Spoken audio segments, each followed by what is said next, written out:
Fox 5 and Hot 97 present Street Soldiers with Lisa Evers. Welcome to this episode of Street Soldiers on hip-hop music and artificial intelligence. I'm your host, Lisa Evers. AI is new and intimidating to some people, but the fact is we've been using it in our daily lives for some time. As the technology evolves at faster and faster rates, concerns are growing in the entertainment industry about fake images and songs, ownership rights, and what experts say is the inevitable loss of jobs.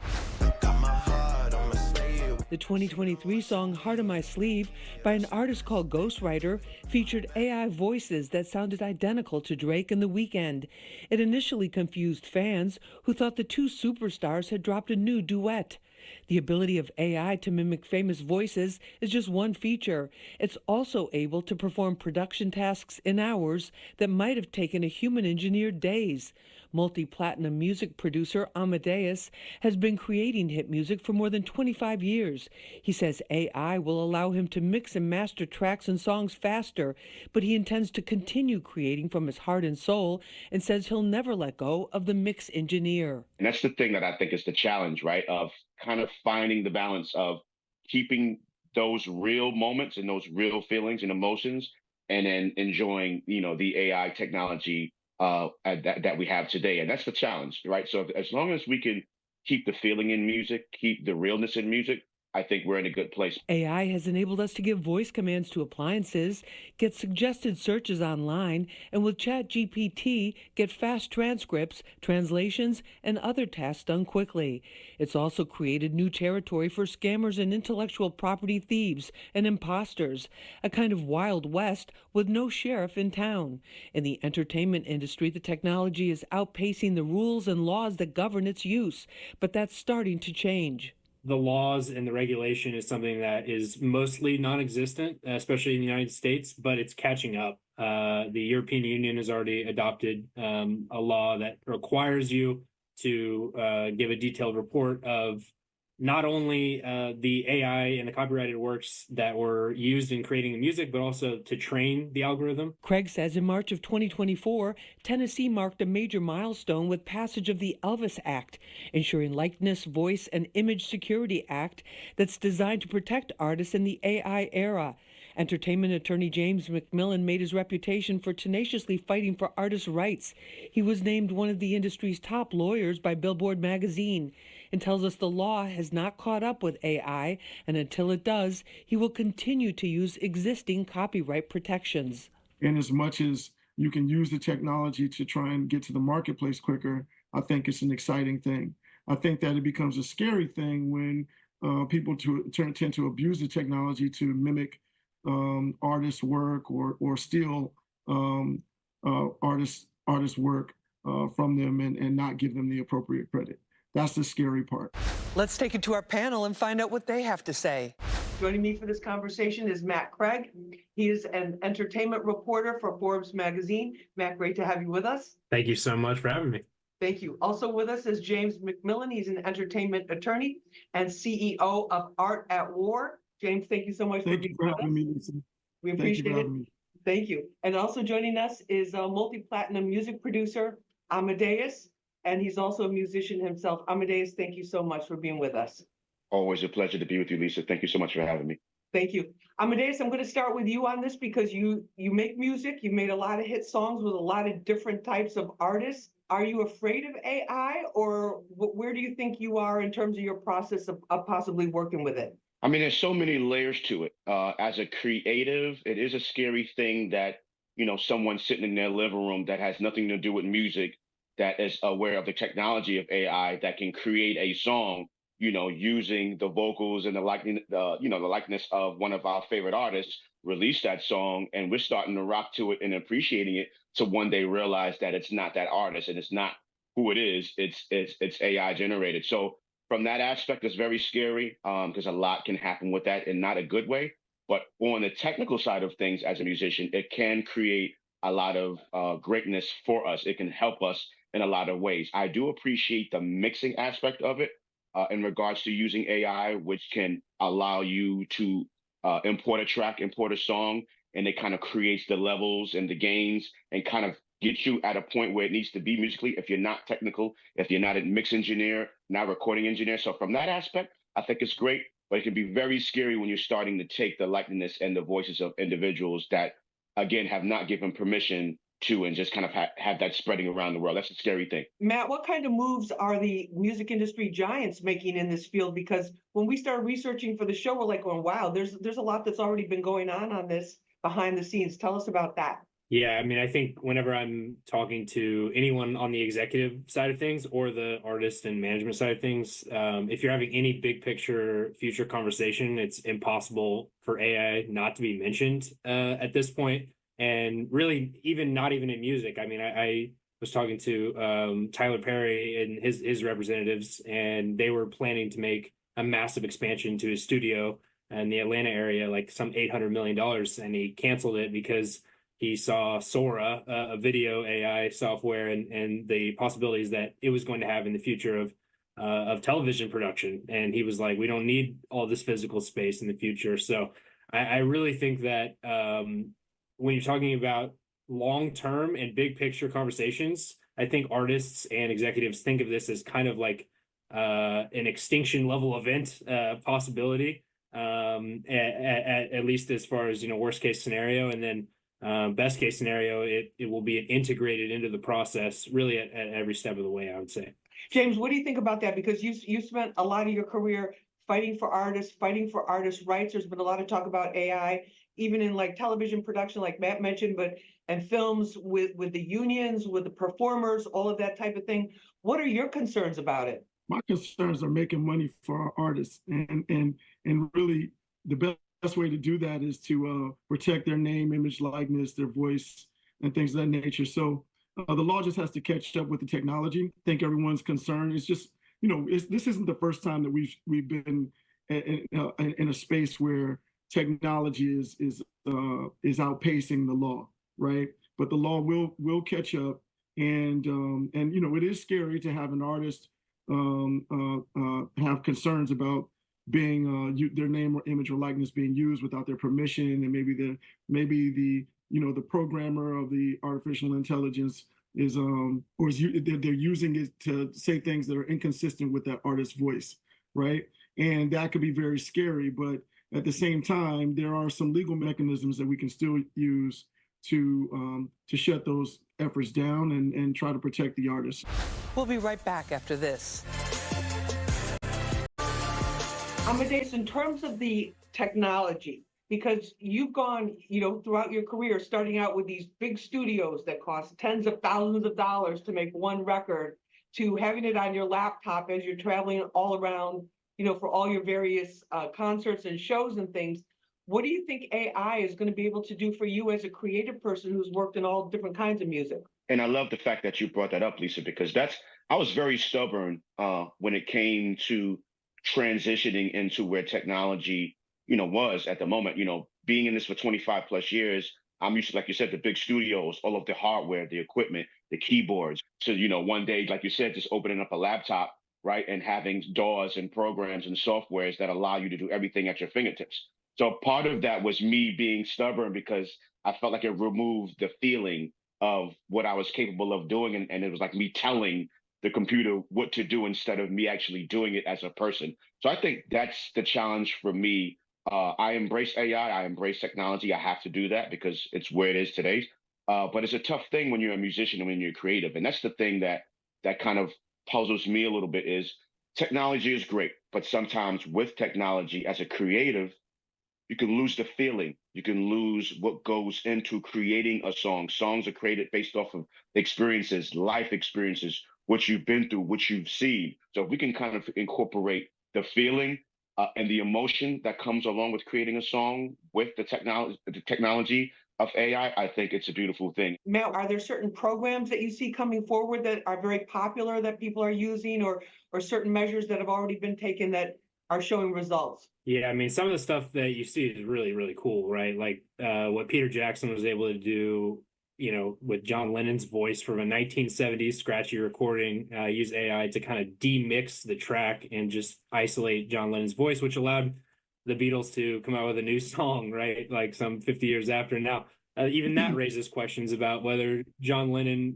would like something like that to happen, right? But that is something that, for example, without the use of AI and that demixing technology, could never have happened previously. I think as far as the companies go at this point, it is kind of like a gold rush type situation. Like I think of companies like BandLab. They raised $65 million last year. I think they raised another $25 million this year at a crazy valuation. I think the company was valued at like $425 million. Just because it's such an exciting technology and we don't know where it's going, that if someone were to become like a giant in that space, they could be a huge company. But it's still, these tools are kind of nascent, and I would say like those companies are not producing a lot of profits at this point. It's a very expensive technology to work with right now. But because of the potential and because of the opportunity and the users. I mean, I think BandLab said they have 60 million users already at this point, right? So people want to use this technology. And so as it improves, I think it will only become more popular. James, what about for artists? In terms of AI, how would you even track who the originator of a particular song is? There have to be mechanisms put in place to track who the actual creator is and who actually should be getting credit for these creations. The question is whether the person who inspired the art or the actual programmer, what portion is who's supposed to get what, right? And so as an artist advocate, I'm going to fight for my artists and the people who originally inspired the art, right? And in as much as I can, define how their voice, that artist's voice, helped create this new work per se, or inspired this new work, then we're going to try to fight and say that they're owed a certain percentage, but it's still, undefined as the technology currently exists. James, in terms of what this can do for us, is this going to make people richer? Is it going to be able to make people able to make more money on their own? Absolutely. It's just another DIY tool when it really boils down to it, that in the hands of the right creative person can actually just increase the tools that they could use to get their art out there and make more money. So for instance, if I'm an artist now, I can, if I can program the algorithm properly in ChatGPT or one of the other AI tools, I might be able to come up with a really defined marketing plan on how to get my song out there, as opposed to in the past where I may have to employ all these different kind of marketing executives to try and figure out how to come up with a social media campaign or the right artwork or things of that nature. Now all of those things are kind of at your disposal. So it's a lot cheaper than it would need to be in the past. Matt, in terms of the interviews you've done with some of the moguls, some of the big entertainment producers, does it save them money? Yes, I think there's two ways to think about this. One is at the top level, as you mentioned. I think AI makes things cheaper and it makes things quicker, which allows for more work as well, right? So the ability to make more money on more product. However, I think you have to mention this every time you have a conversation about AI.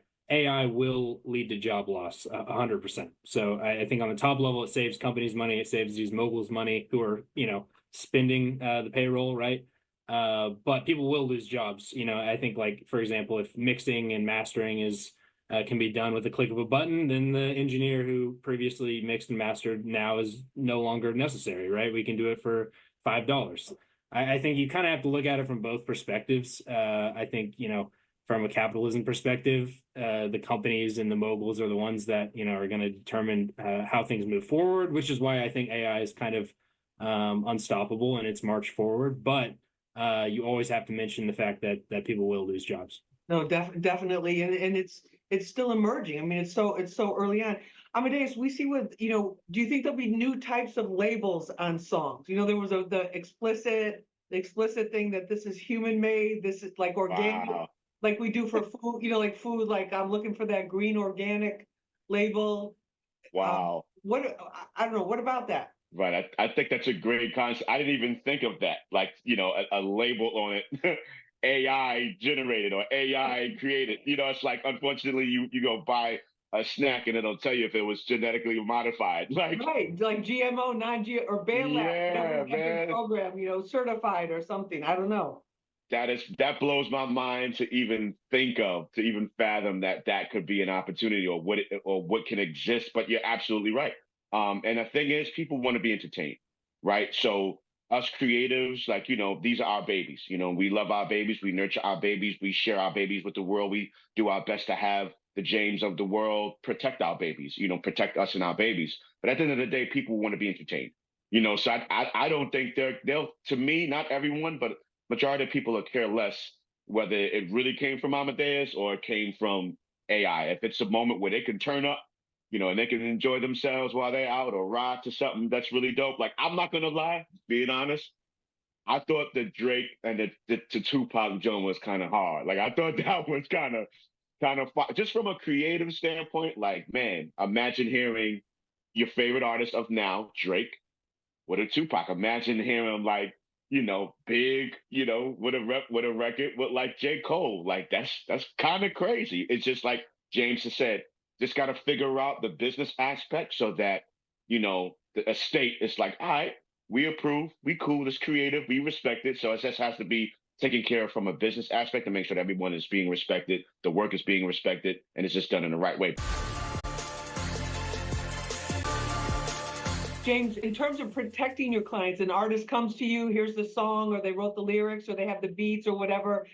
How do you protect that? In today's climate, I mean, it's still the same old tools, right? The law hasn't quite caught up with AI protecting you in that way, but you still have copyright your music, and you still, that and it creates a protection mechanism within, the federal court system and the state court system. I just want to mention, James, like the European Union, for example, has passed a law that it requires companies that use, generative AI to provide like really detailed summaries of all the copyright works that are used, not just in the song, but also to train the systems, the AI systems that are used. The state of Tennessee has passed something too. And in fact, I love the name of it is called it's the Ensuring Likeness, Voice, and Image Security Act. I had to write that down because the acronym is Elvis. It's the Elvis Act, and I like that because obviously Tennessee with Nashville, Right.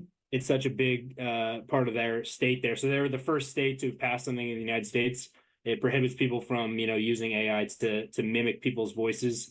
However, it's a little blurrier. You can be inspired by people's voices, which leaves kind of the door open somewhat. But there is regulation being proposed and potentially coming in future years. Will there come a time in the Grammys when there's a separate category for AI generated, like 100% or whatever the percentage is? Wow.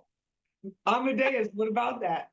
The fact that that's even an idea, I'm not with it, but you just never know where things will go. So I'm not sure, man. But it wouldn't surprise me if we did see it. If we see a separate category, Matt Craig, what about that? In some of these established, I mean, they do special. There's Academy Awards, Oscars for like special effects and all these types of things. Do you think we'll start to see an infiltration of that, not just in music, but also in film and television as well? I mean, I think if the alternative is that all of the best record nominees are AI generated, then I would prefer it be in their own category, and not be in a world where it's taken over music to the point where there are no human artists, maybe you think we're siloing AI, but maybe we're siloing the human and protecting that by making sure it remains the top prize, and then AI is its own thing. I don't know. I think it'll be determined more by popularity. James McMillan, final word. What about that? Well, I think it's a very real possibility. I think, I mean, everything we touched on here today in terms of how AI is used, it's used to help mix, it's used to help master, and it's just used to help simplify the process. So should a young artist be penalized for using the technology that's available to him or her today? Should they not be allowed to compete? If somebody uses one artist has a symphony orchestra behind them, but a little artist from the hood can't afford a symphony orchestra. Should they be penalized? Should they not be allowed to compete? That's the question. Thank you for joining us for this episode of Street Soldiers on hip hop music and AI. You can watch it again and share it on our Fox 5 and Y YouTube page. Remember, use your mind as your best weapon. I'm Lisa Evers. Let's push for peace, love, and justice for all.